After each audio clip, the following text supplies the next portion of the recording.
Hey everybody, this is Sully with 5 Freaking Onion Rings, and I have some pro tips for how to drive a Chevy Volt.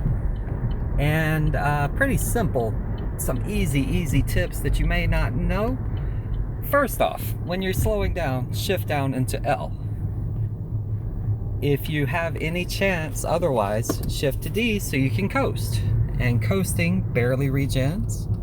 L does a lot more regen. L is also very good for swinging around curves because it feels like you're braking. That's kind of an easy one.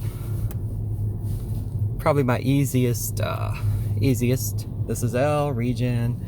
This setting obviously tells you how much you're regenning or how much you're using. So if you watch this and you keep it at 20 or below, you will get up to 5 or possibly even 6 miles per kilowatt hour, which is phenomenal, honestly, on flat road, obviously. But I have learned to coast as much as possible, and that allows me to basically regen as much as I can in terms of drivability. So I regen as much as I can, or I coast. Coasting requires 0 energy.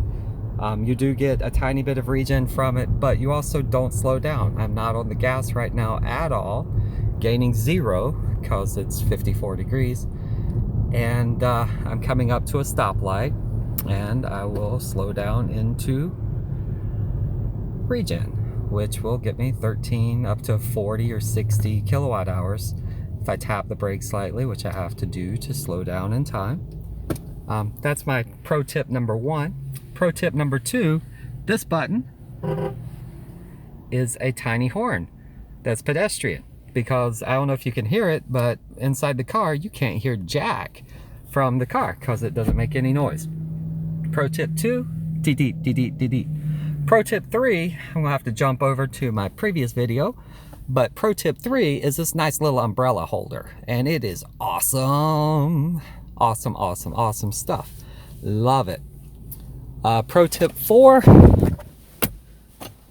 the radio control is not the greatest, but USB is. So having a stick that can control your radio is pretty freaking awesome. And it just reads through your menu. Just hit the back button and you can see Prince. So every Prince video or every Prince song ever made is on my USB stick, so yay. At least the ones you can buy. And yeah, so that's all for the Chevy Volt. The other one is, if you want to turn on the radio, there is a trick for just turning on the car accessories and not the entire car if you don't want to start the electric motors and all the pumps and everything. If you just hold the power button down for 5 seconds without touching the brake, you will turn on just the accessories. And hopefully the other clip is showing here. So just a marker for me to do the other clip. And that is it, other than the massively awesome part of this car, which is basically everything about this car as far as it goes for a commuter. There's just simply none better. I get more than 5 miles per kilowatt hour, simple math here. And let's see, I am currently at 79% oil life. I've changed the oil once in 2 years. I keep it 40 to 45 PSI. Like I say, it's a little cooler right now, so that's not as good. And what's the other one? This is my, since I've been tracking with my original 2 gallons, this is how far I've gone, which is by 11,500 miles on less than 2 gallons, or at the time $5 in gas. $5 will get me a lot more right now. Tomorrow I'm going on a longer trip that will burn another 5 or 6 gallons. But overall, since I've owned the car, this is how much I've used and how many miles I've gone. I reset this one whenever I bought the car, and of that, about 7 or 6.x gallons are from maintenance mode whenever I had stale gas at 1 year mark.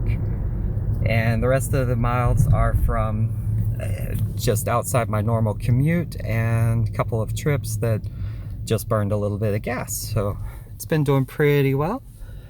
And what else we got? Energy info, energy efficiency. This tells you how you're driving. This resets every day at 75, so hopefully by the time I drive, I'll end up at 85 or 90, or 95 or 99, somewhere around there, I hope. And let's see, what else? What else? Other tips. Trying to think if there's anything else to do. Nothing other than, the biggest for me is shifting to coast.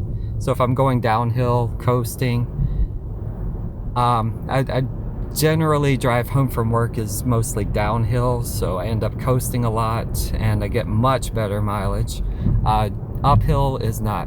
One of the things that will help you if you live in a colder climate, this is not something most people know, but if you delay your if you have a delayed charge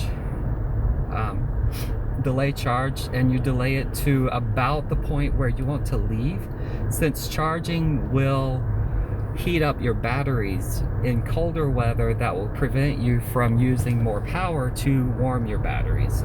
So if you can have charging stop about the time you need to start the car, then you will end up saving energy in the morning by not having to heat your batteries. And that can save, for me, it saves about 10 miles of range, quite honestly.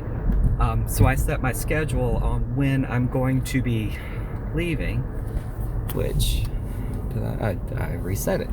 Yeah, so I set my schedule on when I'm going to be leaving, which is around 6:30 in the morning. My car is always fully charged, but at 6:15 it hasn't cooled off, so I end up getting in the morning not having to have that extra 2 kilowatt hours. 2 kilowatts that are being used to heat the batteries. And yeah, so that saves me a great deal of energy and keeps me, like I say, at about between 5 and 6 miles per kilowatt hour. This is the famous turn signal, by the way. It also houses the courtesy horn, which is a nice little feature since this car is so freaking quiet. If you do commute, I can't recommend a better car by any stretch of the imagination. This thing is fast, it is efficient, it is inexpensive to operate. It was $15,000 used. So as far as what you would want in a commuter, it is by far the best thing you can buy for the price, pound for pound, dollar for dollar, yada yada yada. The best car you can buy for commuting and general comfort, and it's just great. I mean, there's no maintenance on this thing. It is awesome. That tiny bit of maintenance, but not like a normal car. And it's just cheap to operate. Yeah, that's about it. So thank you so much. Hope y'all have a good one. Take care.